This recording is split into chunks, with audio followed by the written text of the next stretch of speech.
새벽에 일어나서 기대했던 결과는 아니지만 일본이 강호 네덜란드를 상대로 극적인 무승부를 만들어냈습니다.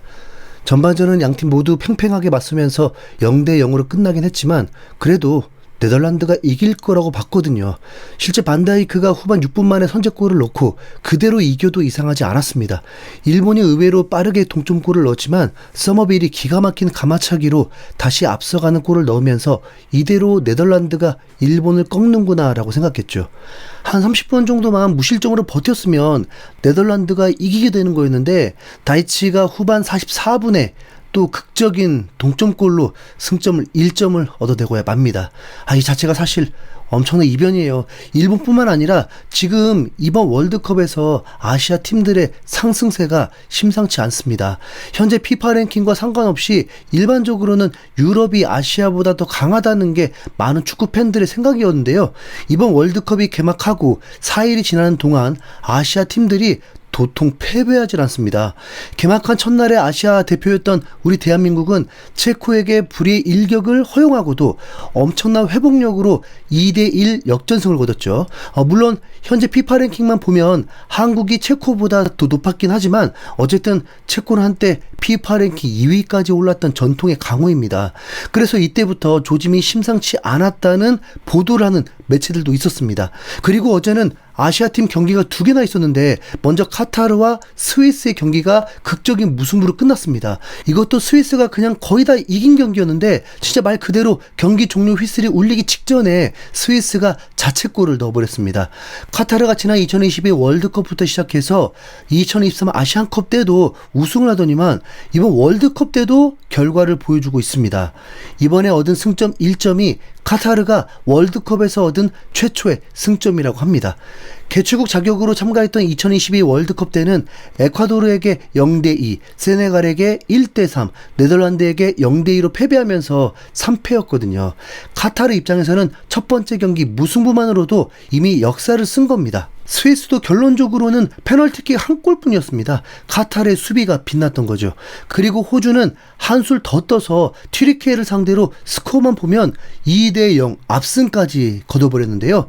호주 선수들 구성은 잉글랜드 2부 리그인 챔피언십 소속의 선수들이 많았고 여기에 자국 리그 선수들도 구성됐습니다. 반면에 튀르키예는 레알 마드리드의 아르다 귤러, 인터밀란의 차라노글루, 유벤투스의 이엘디즈, 그리고 오연구의 동료인 베시타스의 퀘크취까지 유럽에서도 유명한 선수들이 많았습니다. 그런데 호주가 월드컵 직전까지 연습했던 5백으로 버티다가 역습하겠다는 그 전술이 제대로 먹히면서 2대0 완승을 거뒀습니다. 골 장면도 무슨 체코처럼 세트피스만 노리면서 한 방 터지기를 기도한 게 아니라 진짜 깔끔한 역습으로 두 골 모두 필드골입니다. 선수들 개인 기량도 무시 못할 수준입니다. 호주 골키퍼도 23살밖에 안 됐다고 하는데 튀르키예의 날카로운 슈팅을 잘 선방하면서 무실점 승리를 해냈습니다. 진짜 아시아 팀들이 심상치 않죠. 여기에 패배할 거라는 예상이 많았던 일본까지 네덜란드와 무승부를 거두고 나니까 아시아팀 무패라는 성적이 나오고 있습니다. 진짜 재밌게도 지금까지 아시아팀의 저 상대들이 모두 유럽팀이었는데 무패입니다. 이번에 48강으로 바뀌면서 아시아에서 총 9개 국가가 본선에 진출했는데 이제 남은 아시아팀은 5개입니다. 우즈베키스탄, 이란, 사우디, 이라크, 요르단 이렇게인데 이 팀들도 만약 무패를 하게 된다면 진짜 그것만으로도 역대급 월드컵이 됩니다. 북중미에서 펼쳐지는 월드컵이 아시아 팀들의 축제가 될 수 있어요. 네. 그런데 아시아 축구의 발전을 보면서 배합하는 나라도 있었으니 바로 옆나라 중국입니다. 피파가 월드컵 본선국 숫자를 늘린 이유가 중국 때문이었다는 건 다들 아시죠?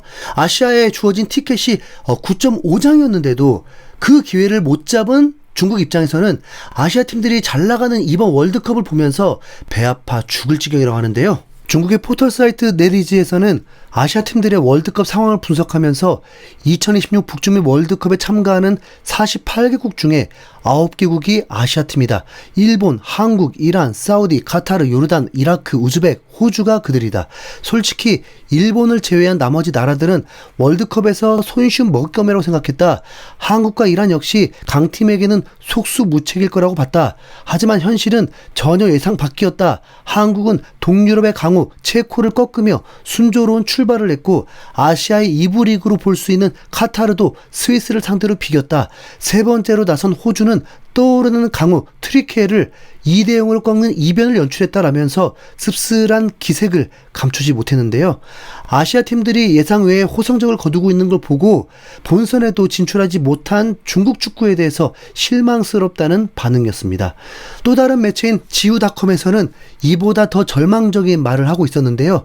중국의 축구 팬들은 가장 어두운 순간을 맞이했다. 작년 6월에 중국이 인도네시아에게 패배한 순간 2026 북중미 월드컵 출전이 물 건너갔다. 지금 아시아 팀들이 월드컵에서 무패 행진을 하는 동안 우리는 그들을 그저 바라만 볼 수밖에 없다.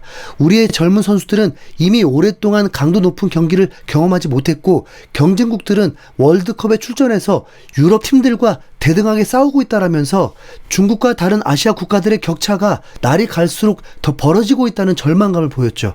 여기에 정점을 찍은 건 일본의 무승부입니다. 우승 후보로 꼽히는 네덜란드와 극적으로 비기자 중국 팬들의 반응이 쏟아진 겁니다. 정치적인 문제를 제쳐두고 중국만 보면 일본은 중국보다 몇 수는 위다. 네덜란드에게 2번이나 뒤처지고도 기어이 따라잡았다. 일본은 싫지만 그들의 축구는 대단하다. 중국의 남자 축구팀은 싱가포르를 간신히 이기고도 미안한 기색이 없었다. 실망 그 자체다. 일본이 축구를 대하는 진지하고 헌신적인 자세는 중국 축구계가 꼭 본받아야 할 자세다. 동점골을 넣은 카마다 다이치는 일본의 유소년 시스템이 만들어낸 산물이다. 우리 중국도 저런 인재 육성이 필요하다. 돈과 인맥이 판치는 중국 리그가 중국 축구를 다 망쳤다. 이딴 리그가 성공할 리가 없다. 아시아 팀들이 월드컵에서 유럽을 상대로 무패를 하고 있다는 게 믿기지 않는다.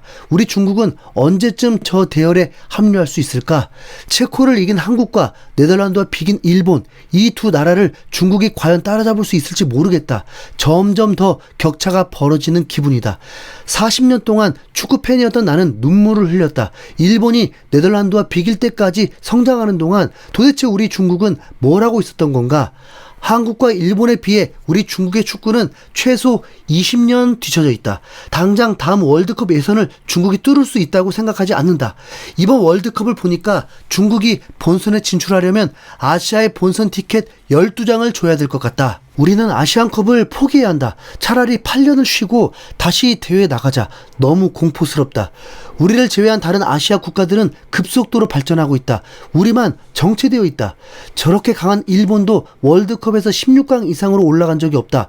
한국의 4강도 정말 미스테리다. 중국은 이 모든 걸 바라만 볼 뿐이다. 등등. 한국과 일본을 비롯한 아시아 팀들의 무패를 TV로만 보면서 부러워하고 있었습니다. 과연 중국이 월드컵 본선에 진출할 날이 올까요? 탁구, 수영, 농구 이런 건 잘하는 중국이 진짜 왜 이렇게 유독 축구를 못하는지 진짜 이 시대의 미스테리입니다. 네, 중국 짜요. 이상 흰수염고래였습니다. 감사합니다.